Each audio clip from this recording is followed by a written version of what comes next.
ሰላም አሁን አይለማ አንተ መደብና ሰራዊቱ ለትልቅ ግዳጅ ይዘጋጅ ሲሉ ጄኔራል አበባው ታደሰ ተናገሩ። ጄኔራሉ በንግግራቸው ታዲያ ሁለት ነገር መጠንቀቅ አለብን፣ የዲጂታል ጦርነት በአእምሮአችን የሚመጣው ጦርነት ከመውን ጄኔራል ጆን መዲድ ዝበሎ TDFና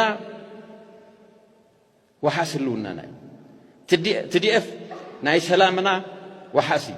አህዋቱ ሓደ ወለዶ እዩ ዝኒ ህዝቢ ህዘልና ተጋሩ ከይድና ኢና ጀምን ከም ዝወሳሰሉ ቪዲዮታት አለው ሓደሽቲ ቤተሰብ እንታለኹም ነዚ ቻናል ኩልኩም ሰብስክራይብ እናገበርኩም ጀምሮ ኮረታ ዘውቲ እስከ ንኸት ናፍቶም ቪዲዮታት ዘለው ኮስረኩም ኮረታ ዘውቲ ከም መጀመሪ ቪዲዮና ኮን ብናይ ጀነራል ጆን መዲድ ቪዲዮ ላስከ ብዛው ዘላ ቪዲዮ ጀመር ሰራዊት ትግራይ TDF ወሐስ ህልውናና እዩ ጀነራል ጆን መዲድ ይብለናል TDFና ወሐስ ህልውናና TDF ናይ ሰላምና ወሐሲ ናይ ህልውናና ናይ ክብርና ናይ ታሪኽና ናይ ቀጻሊ ዕድላትና ወሐሲ TDF ኮሞ ምዃኑ ብተግባር ኢኻ ተረጋግጾ ክሳዕ ክንደይ ናይ ጽኑዕ ምዃኑ ክሳዕ ክንደይ ናይ ህዝቢ ትግራይ ዋጋ ንኽፍል ዘኽእሎ ኩሉ ዓይነት ዋጋ ይከፍልኩም ዘሎ ብዕላምኡን ብመትከሉን ዘይደራደር بهلونا هذا التجري زي الدرادر كلهم صقمات المكراتات تحتي هلونا هذا التجري يميل ذا أمن ما أنت زي خاب تجبار أب كدمي تسلفوا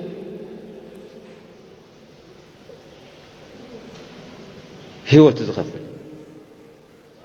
بتدي نق قليل أو تجري بتدي كل دوز دوليز تفلالي ناي بوليتيكا نقادلو نفلتنا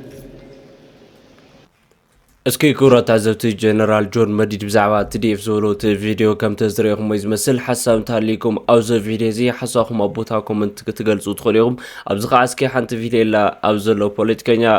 نسمعيو احواتو حدا ولودو يزي زني هزبي هزلنا تقارو كيدنا هنا او غزانا خوينا بقى معراب تግራይ زي ولو تግራይ محساب لبي جميرنا بزعبا صمدو كيدان انت اي ملخات أجرك كنت ولد نصو خسا قري يغلن ودي ومعرض ود قنچاي لك عنده تمررنا زي انه حتى نهزبنا زخحدنا هزبتاتنا وزلنا ان فاكت زولص صام كصلمت نفكال جنوسايدر كينا انا عندنا قايم زي مكنات زدلي سوات نينا تبال بجنرال تادسو فردا زمراح بزاو محدار تግራይ ሳግራይ كتحسب نحنا بروحنا مسرت غيرنا كلهم كغبروا زغبوا نغرات كغبروا دلينا كلهم روحنا مسرت غيرنا يزلك زلو ናይ ማንም መሳርሕቲ ይኮና ዝኾነ ረብሓ ትግራይ ንምርግጋስ ተዓጽዩ ኣፍደገ የለን ጉዳይ ተመዛበልቲ ኣጀንዳ ኮይኑ ሪኢኻ ትፈልጥ ዶ ኪዳን ራእዩ ሕልምታቱ ብዝጨዊ እንታይ ከም ዝገብር ብዘይፈልጥ ከምዚ ኢሉ ዝኸይድ ረዲህ እንዶ ሓደ ኣካል ጉዱ ወይ ከዓ ዓይነ ስውርሲ ኣበይ ከም ዝረግጽ ይፈልጥ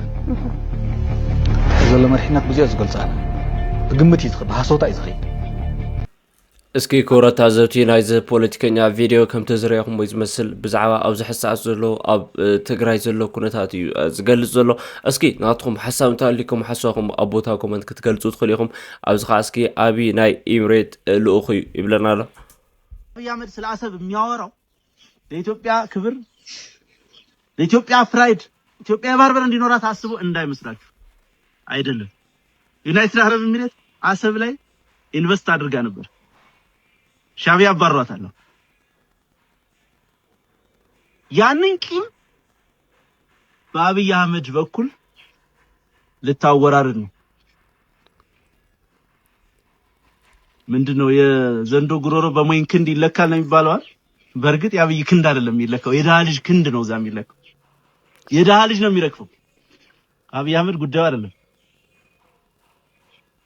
ለአሰብ ተብሎ 100,000 ወጣት ቢረክ ጉዳዩ አይደለም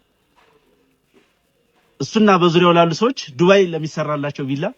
ወይም አሜሪካ ለሚያቋቁሙት ሪል ስቴት ነው የሚጨነቁት የደሃ ልጅ እዛ ይወድቃል የዲፒ ወርልድ የተባለው ካምፓኒም ሆነ ሌላው ዩናይትድ አረብ ኤሚሬት ቡርጃዎች የፈለጉትን ነገር ቀይ ባህር ላይ ያደርጋሉ ያ ነው እየሆነ ያለው اسكي كورات ازوتيت فيديو كم تزريخ مو يمثل حساب نتاليكم حسابكم ابوتا كومنت ناغلصم ناصص كنا بتقطال زلو فيديونا اوزخا اسكي ملس ودورده نحمورا يبلنا له ታደሰ ወረደ ካብ አዲስ አበባ ናብ መቐለ ምስተመለሱ ዝወፀ መግለጺ መንግስት ትግራይ ንጸብጻብ አምሓራ ብዛዕባ ምዕራብ ትግራይ ብትሪ ዝኹንን መግለጺ አውፅሎ ናብተናፈረም ኣብናይ ቀትሪ ዜናናም ወልቃይት ዝተመልከተም ዝወፀ መግለጺ ክሳብ ሕጂ ካብ ትግራይ መልሲ ከም ዘይተዋሃበም ዘርድእ ሓበሬታ ሒዝና ቀሪብና መንባርና ዝከርዩ ድሕሪ እዚ ዜና ድማ ዝተወሰኑ ሰዓታት ቢሮ ጉዳያት ኮሙኒኬሽን ትግራይ እቲ ብኣምሓራ ገጽ ዝተፈነወ ምዕራብ ትግራይ ከም ዞባ ወልቃይት ጸገደ ሰቲት ሑመራም ክፋል ክልል ኣምሓራ ገይሩ ዘቕረቦ ጸብጻብ ብትሪ ዝቃወም መግለጺ ኣውፅሎ እቲ ቢሮም እዚ ጸብጻብ እዚ ነቲ ኣብ ስራሕ ዘሎ ሕገ መንግስቲ ፌደራሊ ስምምዕ ሰላም ፕሪቶሪያ ብግልጽ ጥሒሶሎ ሓላፍነት ዝጎደሎ ሓደገኛን ተግባር እዩ ዝብል መግለጺ ካብ ትግራይ ዝተሰምዐም እዚ ጸብጻብ እዚ መስከረም 29 2018 ዓመተ ምህረት بمسكوت تلفزيون أبيلوم أما حضرتي زوبا والقايت ጸገደ ሰቲት ሑመራም نتمزابلتين مقبال دلوات مخانم قليصهم ኣብ ትሕቲ ዝብል ኣርእስቲ ዝቐረበ እዩ እዚ ድማ ጉዳይ መምላስቶም ብግፍዕ ዝተመዛበሉ ተጋሩም ዝምልከት ኮይኑ ኣብ ክልል ዘሎ ምምሕዳር ሓለይቲ መሲሉን ክቐርብ ዝተገበረ ፈተነ እዩ ክብል እውን እዚ ቢሮ ኸሲሱ ኣሎ እቲ መግለጺ ብፍሉይ ዘጠንቀቐሉ ጉዳይ እቶም ንምምላስ ተመዛበልቲ ድልዋይቲና ዝበሉ ኣካላት እቲ ህዝቢ ካብ መረበቱ ካብ ምምዝባልን ምጽናትን ዝተኸሰሱ ምዃኖም እዩ ነቲ ጨፍጫፍ ዝመርሕሉ ኣካላት መሰረት ገይሮም ካብቲ ደም ንጹህ ዝምስል ሓልዮት ምቕራቦም ሓላያ መሲለንስ መንቆሮ ከም ዝበሃል እዩ ዝበለት መግለጺ እዚ ተግባር እዚ ኣብ ልዕሊቶም ግዳያት ዝግበር ሕንጫጨ ምዃኑ እውን ኣስሚሩ ኣሎ ብመሰረት እቲ መግለጺ ጉዳይ ምምላስ ተመዛበልቲ ምዕራብ ትግራይ ብዘይ ዝኾነ ምቕንዛው ወይ እውን ምዝባዕ ኣብ ትሕቲ ሙሉእ ተግባር ስምምዕ ሰላም ፕሪቶሪያ ጥራይ ክፍጸም ከም ዘለዎም ኣስሚሩ ኣሎ በዚ መሰረት እቶም ፈረምቲ ማለት እውን መንግስቲ ኢትዮጵያን ውድብ ፖለቲካ ሕወሓትን ከምኡውን እቶም ኣተዓራቕቲ ኣካላት ነዚ ጉዳይ እዚ ሓላፍነት ወሲዶም ክሰርሕሉ ከም ዝግባእ እውን ይጽውዕ እዚ መግለጺ ስለዝኾነም እቲ ቢሮም ንኣሚኮ ነዚ ሓላፍነት ዝጎደሎ መደብ ብቁልጡፍ ክዕርዮም ካብ ሕገ መንግስትን ውዕል ፕሪቶሪያን ዝጥሕሱ ተግባራት ክቆጠብ ከምኡውን ካብ ድምፂ ገበነኛታት ምዃን ክርሕቕ ጸዊዑ ኣሎ ኣብ ልዕሊቶም ነዚ ጸብጻብ እዚ ዘዳለዉ ኣካላት እውን ስጉምቲ ክውሰድ ይሓትት መግለጺ ቢሮ ኮሙኒኬሽን ትግራይ ብተወሳኺ ንፌደራላዊ መንግስቲ ኢትዮጵያ እውን ኣብ ልዕሊ እዞም ኣካላት እዚኣቶም ስጉምቲ ንኽውሰድን ንሕገ መንግስትን ስምምዕ ሰላም ፕሪቶሪያ ዝኽብር ኩነታት ንኽፍጠር እውን ጻውዒት ኣቕሪቡ ጉዳይ መንነት መምሕዳር ወልቃይት ምዕራብ ትግራይ ሓደ ካብቶም ቀንዲ ምኽንያታት እቲ ንኽልተ ዓመታት ዝቐጸለም ደማዊ ኩናት ምንባሩም ኣብ ስምምዕ ሰላም ፕሪቶሪያ ድማ መሰረት ሕገ መንግስቲ ፍታሕ ክግበረሉ ካብ ዝተስማዕምዕሉ ነጥብታት ምዃኑ እውን ዝዝከር እዩ እስኪ ኩረት ኣዘብቲ እቲ ቪድዮ ናይ ወዲ ወረደ ቪድዮ ከምቲ ዝሪኦኹሞ ዝመስል ኣብዚ ኸ እስኪ ተንታኒ ፖለቲካ ኣቶ ኣረጋይ ይብለና ኣሎ ናይ ሻዕብያ ሰለልቲ ኣብ ትግራይ ከም ድሌቶም ክዕንድሩ ንሕና ንሕንቀሶ እንትኸብት ኣለውን ከን ንሕና ናፋኒና እዩ ህልውናን ድሕንነትን ህዝቢ ትግራይ ኣብ ሕወሓት ጥራሕ ድዩ ዝምስረት እንኳን ሕወሓት ኣብ ንኣረጋዊ ማሕበር እውን ክብተን እዩ ጀነራል ጻድቃን ናብ ትግራይ ናብ ዓደይ ከኣተይ ካልኩም ኣፍንጭ ይኹቃዕ ዘሎ ሌባ ኣብ ኣውሮፓኦም ኣብ ኣሜሪካም ተመቻቸም ክነብሩ ይኽእል እዮም ከም ጻጽስ ንሽዋ ሰሊሞም ከይዶም ንህዝቢ ትግራይ ሓዲጎም ንስኻ እውን ትሕልቕ ኣለኻ ንሱ እውን ንናይ ባዕሉ ይሕልቕ ኣሎ ናይ ኢትዮጵያ ኢና ንብሎም ናይ ብልፅግና ሰራዊት ቀትሎም ብገደል ዘጥለፍዎ እኮ ሻዕብያ እዩ ቀትልዎም ከይዱ ናብኡ ኩናት ከይድካ ምድጋፍ ኣሎ ድዩ ኮይኑ ብወገን ሕወሓት ኣብ ኤርትራ ከይዱ ዝተሸመ ሚኒስተር ኣባል ጽምዶ ኣሎ ድዩ ፈለማ ቅድሚ ህዝቢ ምድሓኑ ውድብ ክትድሕን ኣለዋ ኢለ ኣይኸውን ስለ ዘይከኣል እዩ እስኪ ኩረት ኣዘብቲ ናይ ኣቶ ኣረጋይ ቪድዮ ከምቲ ዝሪኦኹሞ ዝመስል ሓሳብ እንተሃሊኩም ሓሳብኩም ኣብ ቦታ ኮመንት እናገለጽኩም ኣብዚ ኸ እስኪ የትግራይ ጀነራሎች አወዛጋቢ ንግግሮች ይብለና ኣሎ ናይ ኢትዮ ፎረም ነው ጀነራል መቅበይ ኃይለ መንግስታችንን ትተን ሁሉም ነገር ይቅር ብለን ወደ እነርሱ ብንሄድ እንኳን አንድ ባንድ ያጠፉናል፣ ባህላችንን ታሪካችንን የሚያጠፉታል፣ ይከፋፍሉናል፣ እናም ወደ አንድነታችን እንመለስላለው ሲሉ ነበር የተሰሙት። ጀነራል ዮሐንስ ወልደ ጊዮርጊስ ጆን መዲድ ደግሞ ዋና ጠላታችን ብልጽግና እንደሆነ ሁሉም የሚያውቀው ነው፣ ለብልጽግናም ቁልፍ ጠላቶቹ እኛ ነን፣ ፋኖ አይደለም፣ ባህር አይደለም፣ ጭልፍ አይደለም፣ ኦል አይደለም፣ ትግራይን ለማፍረስ እየተሰራ ያለውን የምንረዳው ነው ሲሉ መግለጻቸው አይዘነጋም። ሌላኛው የትግራይ ወታደራዊ አዛዥ ፍስሐ ኪዳኑም ቀጣዩ ሆኗል። በጦርነት ጊዜ ተባብረን በሰላም ጊዜ ወደ እንደዚህ ያለው ሁኔታ መግባታችን አሳዛኝ ነው የሚሉት ጀነራሉ እየጠየቅን ያለነው ሰላምና መብቶቻችንን ቢሆንም ከፌደራል መንግስቱ በኩል ግን የፕሪቶሪያው ስምምነትን እንደ ሌላ የጦርነት መሳሪያ መጠቀም ነው ያለው ብለዋል። መንግስቱ ኢትዮጵያ ግን ንዘጋጣም እዚ ተጠቂሙ ብሌናት ተመዲቡ ዕጥቅና ክግዛእ ረድኤታትና ክግዛእ የኢትዮጵያ መንግስት ይህንን ስምምነት ተጠቅሞ ቢሊዮኖችን መድቦ ትጥቃችን እንዲገዛ የሚቀርብልን እርዳታም ተገዝቶ እንዲወጣ ተሽከርካሪዎቻችንም እንዲሸጡ ኃይላችንም ገንዘብ እየተሰጠው እንዲፈርስ ከመጀመሪያው በጦርነት ያላሳኩትን በዚህኛው መንገድ ይሳካልናል ብለው በማሰብ ክፍተቶቻችንን ተጠቅመው ሊያፈርሱን የታገሉት። ሙከራቸው አልተሳካም ማለት አልችልም፣ ምክንያቱም ወዴት እየሄድን ነው በሚል ይብዛም ይነስም ስጋት ውስጥ እንድንወድቅ ያደረገ ነውና። ምላዛት ሸህትና መጋል ሩቅ አይደሉም። እንዋጋ ነበር እኮ እነርሱ ባዘጋጁልን ወጥመድ ገብተን እርስ በራሳችን አንዋጋም ብለን ተው ነው እንጂ ቁጥሮም ወሓደ ይኮነን ዋጋ ከፊልና ለና አምላዛት ተሰውእ ጻይና ጠላቶች ሁሉንም የገነባናቸውን ተቋማትን ማፍረስ ነው ፍላጎታቸው የሚሉት ጀነራል ፍሳም ህዝቡ እንዲለያይ መሬቱ ተሸርፎና ተቆራርሶ እንዲበታተን በማድረግ ቀጣይ የስልጣን ኮረቻቸውን አደላድለው ለመቀጠል ሲሉ የሚያደርጉት ሴራ ነው በማለትም ገልጸውታል። ለዚህ መፍትሄው አንድነት ነው የሚሉት ወታደራዊ አዛዡ ሩቅ ሳንሄድ አስገድደን ወደ ስምምነት ያመጣናቸው አንድነት ስለነበረን ነው፣ በጸረ ድሮን አይደለም፣ ባሉላ ዘመቻ የተጠቀምነው ልምዳችንንና አንድነታችንን ነበር። የሚያሳዝነው ነገር ቢኖር ትናንት አብረውን ተዋድቀው የነበሩ ወንድሞቻችን ያሸነፉትን ያንን ኃይል ዛሬ ሄደው ሲሰግዱለት ማየት ነው ሲሉ ማክሏል። በፌደራል መንግስት ውክልና የለን፣ ግዛትና ተፈናቃዮችን ይመለስ ስንል 3 ዓመት ሞላን። ትግራይ ፓርላማ ውስጥ የለ፣ ፌዴሬሽን ምክር ቤት ውስጥ ውክልናው የለም፣ በኢትዮጵያ የጸጥታ ተቋማት ውስጥ የለም። ይሄን ሁሉ ባለበት መሳሪያችሁን አስረክቡ፣ ድርጅታችሁን አፍርሱ፣ ከዛም ከፈለጋችሁ ተገንጠሉ፣ ከፈለጋችሁም ሂዱ ማለት አያሳፍርም ወይ? በሩን ሁሉ ዘግተው ነው እንግዲህ ይህንን ሁሉ የሚሉን። ትግራይን የሚያውቁት አይመስለኝም ሲሉ ፊልድ ማርሻል ብርሃኑ ጁላ ከወራት በፊት ጅማ ላይ ያደረጉትን ንግግር ጨምሮ ምላሽ ሰጥተውበታል። አስከትለው ያነሱት ጉዳይ ደግሞ ከአማራና ከኤርትራ ህዝብ ጋር ይኖራል ባሉት ግንኙነት ላይ ያተኮረ ነው። ሰምሐ ህዝብ አምሓራ ይኹን ምስ ህዝቢ ወሮትና ዝኾነ ኤርትራ ይኹን ካሊ ሱዳን ከአማራ ህዝብ ጋር የሚሆን ጎረቤታችን ከሆነው ኤርትራ ህዝብ እንደዚሁም ከሱዳን ህዝብ ጋር የሚሆን ከሌላ ጋር ጽኑ መሰረት ያለው የሰላም ግንኙነት እንዲኖረን ነው ፍላጎታችን። ትግራይ የሰላም ማዕከል እንድትሆን ነው የምንሰራው። ናይኩም አስተዋጽኦን ጻዕርን ወንዓዊ እዩ።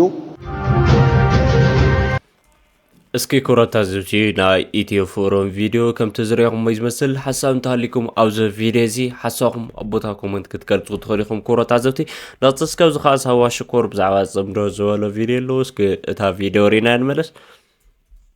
ጽምዶ በታ ሓደ እቲ ሽም ጽምዶ ዝኸውን ዘሎ እምበር ሰላም ምጽዋዕ ማለት እዩ። ሰላም ሲ ካብ ሰላም ጥዕም ነገር የለን። ኣቐዲመ ድበልኩኻስ እቲ ድምፂ ፀይት ስለ ዝጠፍአ ኢና ዝኩሉ ህንፃታት ክነግረካ ፀኒሓ ኣነ ኩናት ስለ ዝወዳእና ኮይና እዚ ክገልፀልካ ፀናሕኩ ብሴራ ኹን ባዕዶ ጎልቦ ንብል ዘለና ስራሓ ንብል ዘለና እንዳገርጊ ሳኒፅና ንብል ዘለና እኮ ኩናት ስለ ዘየለ እዩ